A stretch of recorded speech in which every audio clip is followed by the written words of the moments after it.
بصوا بقى الدنيا حر موت وعايزه حاجه سريعه، تقفي ربع ساعه في المطبخ ليها وتحطيها في الفرن وتجري تقعدي في التكييف او في المروحه. الطريقه دي عايزه تعرفي الطريقه؟ تعالي معايا ونشوف الطريقه ونشوف عملناها بتكاتي وحركاتي. ما تنسيش في اللايك. السلام عليكم ورحمه الله وبركاته، ازيكم احلى متابعين في الدنيا.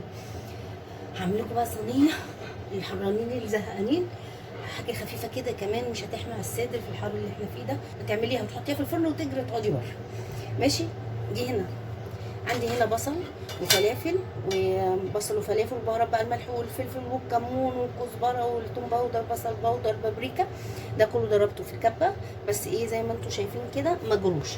وعندي الفرخه بتاعتي، الفرخه تقطعيها زي ما انت عايزه اهو، وهنزل عليها بالخلطه بتاعتي. بصوا بقى انا بعملها ازاي اهي. في هنا فتحه اروح حطاها، اروح حاشيها كلها كده تحت الجلد كده.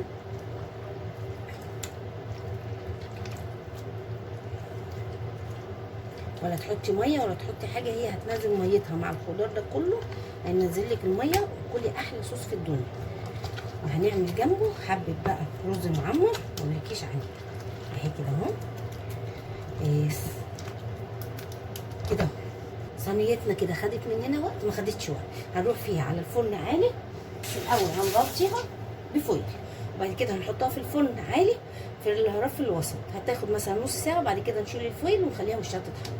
هحطها في الفرن ونرجع لكم. بس بقى عشان تعملي طاجن الرز المعمر معانا اهو، الطاجن اهو. هتحطي الرز وتشوفي المقدار، هياخد عقله صباع، هو ده الحلو قوي. انا حاطه اللبن على النار يغلي، ومعايا يعني اللبن مثلا كوبايتين لبن مع كوبايه ميه، ما تحطيش لبن صافي. هحط هنا على الرز حبه ملح اهو مش كتير، وحبه فلفل وحبه قرفه، بس كده. دي هنا كريمه لباني، هحط ايه معلقتين كده، معلقه سمنه بلدي، واقلبيهم كويس قوي. وفي اللبن حاطه معلقه سمنه كبيره اهي، هحطها في اللبن، ومعلقتين قشطه عشان يخلوا اللبن دسم وحلو كده. تسويه الرز المعمر هتحطيه الاول تحت الشوايه ياخد وش، وبعد كده هتقللي درجه الحراره وتنزليه على الرف اللي في الوسط درجه حراره قليله قوي لحد ما يستوي. وهنشوفه مع بعض لما يستوي. الرز بتاعك عشان يبقى مفلفل هقول لك تاني، ما تحطيش لبن بس، هتحطي لبن. لو كوبايتين لبن هنحط عليه كوبايه ميه، يطلع معاكي مفلفل كده وجميل زي ما هتشوفوه ان شاء الله. ادي كده عملنا غدا على السريع. عملنا الفراخ في الفرن بالتتبيله سريعه كده وسهله، مش هتاخد منك 5 دقايق. والرز المعمر برده مش هياخد منك وقت، وباذن الله ايه يبقى غدا سريع كده ولذيذ.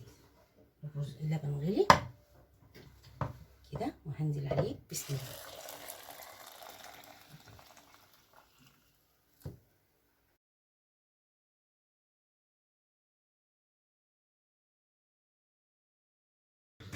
هنزل عليه بباقي اللبن كده اهو زي الفل. هنزله بقى تحت الشوايه لحد ما ياخد وش، وبعد كده اروح ايه قافله الشوايه وفاتحه الفرن. لو فرنك بيشتغل فوق وتحت افتحي الاثنين لحد ما ياخد وش بس. تعالوا نشوف. هنحط طبعا على الوش ايه معلقه قشطه كده او كريمه لباني عشان يعمل لك الوش الحلو اهو كده اهو.